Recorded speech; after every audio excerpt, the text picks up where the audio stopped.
Hi guys, welcome to my day 3 of my new wine and wrap series. So happy you're here. There are a lot of mottos or sayings that I live by, but the one that I have always felt the strongest about is that if you say you're going to do something, then you better frickin' do it. I'm not saying that you have to be super successful at whatever that thing is, nor am I saying that if you fail at it, you haven't followed through. But what I am saying is that I value commitment, and not just the kind that you vow to adhere when you're in a relationship. I'm literally just talking about the basic, simple commitments you make to anyone, including yourself. Honestly, I think that value was instilled upon me way back when, during my senior year of high school, when all my friends were talking about what college they were heading off to in the fall and how they were looking so forward to getting out of the small, janky town we grew up in.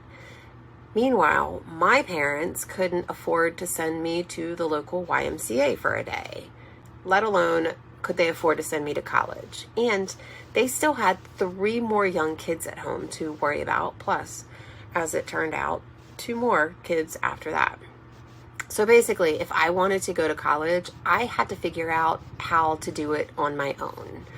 So even at that weird age of kind of just wanting to party all the time, but still wanting to have some sort of future goal, I made a simple promise to myself. I committed to myself that I would do whatever it took to get into a college away from home and get out of Dodge. And I did.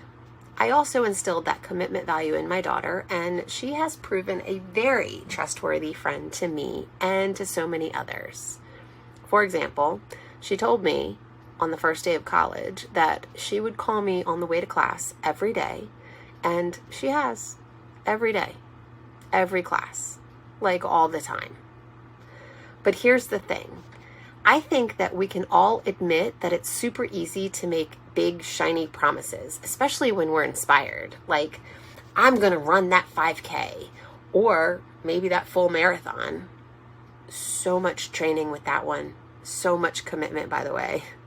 Or I'm totally just going to stick to a budget this month. And then 2 days later, Netflix and that $5 latte come a-callin', right? Sounds familiar?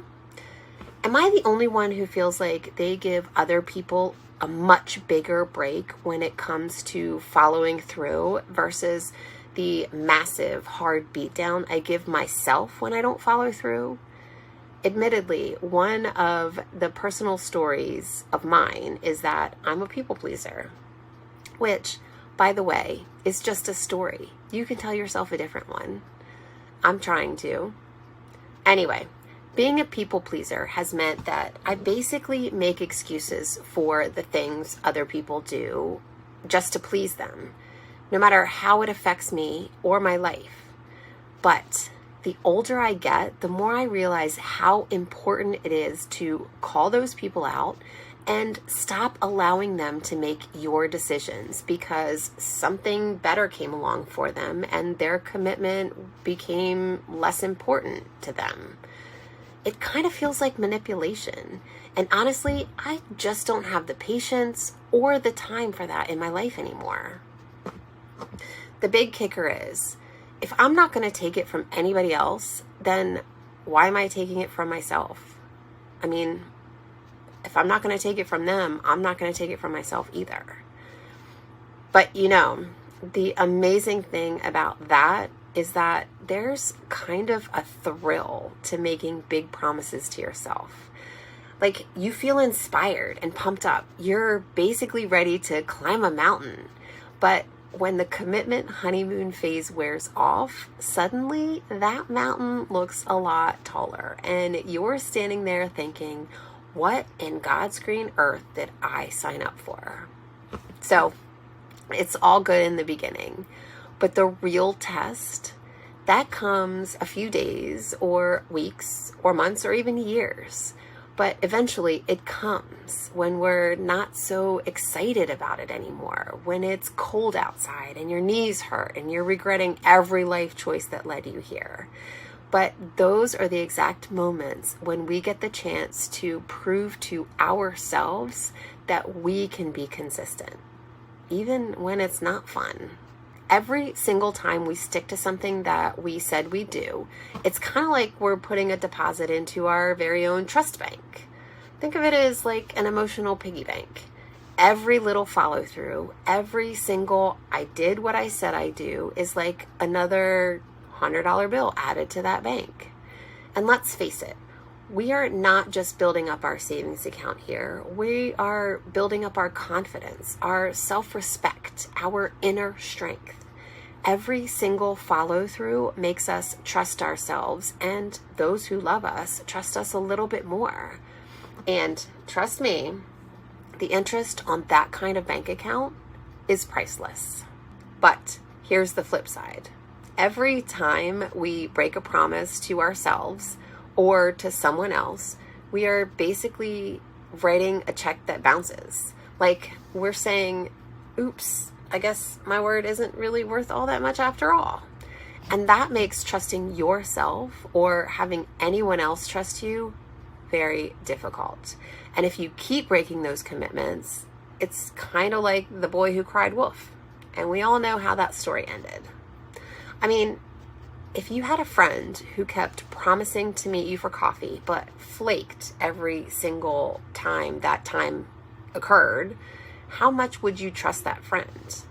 It's so super easy to lose faith in someone who keeps flaking, but it's so super hard to start trusting them not to do it again next time. And that also goes for the trust that we have in ourselves. Because self-integrity matters. And when we can't trust our own word, well, that's when things start to feel kind of wobbly. So what's the solution? How many chances are we willing to give ourselves, let alone other people? When is enough enough? Well, as far as other people are concerned, second chances are more than enough in my opinion. I mean, we all know the definition of ignorance, right? Doing the same thing over and over again and expecting a different result every time. Well, taking someone at their word every time, even though their word has proven to mean very little, seems to me to be the exact meaning of ignorance. As I've gotten older, I've decided I don't want to be ignorant. But on the other hand, I have also started cutting myself some slack. I know this sounds a little bit backward, but I've kind of found that there's actually a lot of freedom in commitment. I know, it sounds weird, but when you know you're going to do something, when you've decided that no matter what, you're going to follow through, it takes away all the mental back and forth. I mean, how many times have we wasted energy debating with ourselves? Should I do it? Should I not? Is it worth it? Is it not? Blah, blah, blah. When we just decide, when we commit, it's like, okay, I'm free. No more debate, no more guilt, just freedom and knowing we are going to do the thing. And hey, let's not forget, every single time we stick to our word, we've earned a little bit in our bank account, which means a little celebration. Doesn't matter if it's big or small. Let's give ourselves some credit. If I can keep my word to myself, even on something as simple as not wearing leggings for a day to the grocery store, then I'm going to follow through with a small celebration, a pedicure, sushi, maybe another glass of wine. Because if we're not celebrating our personal little wins, then what are we even doing? Right? So here's to us, the ones who keep showing up, who do the things we say we'll do, even when it's not convenient or glamorous. Because ultimately, keeping our word to ourselves isn't just about being reliable, it's about believing in ourselves, building that trust, and living with integrity. So Cheers to showing up for ourselves, one commitment at a time.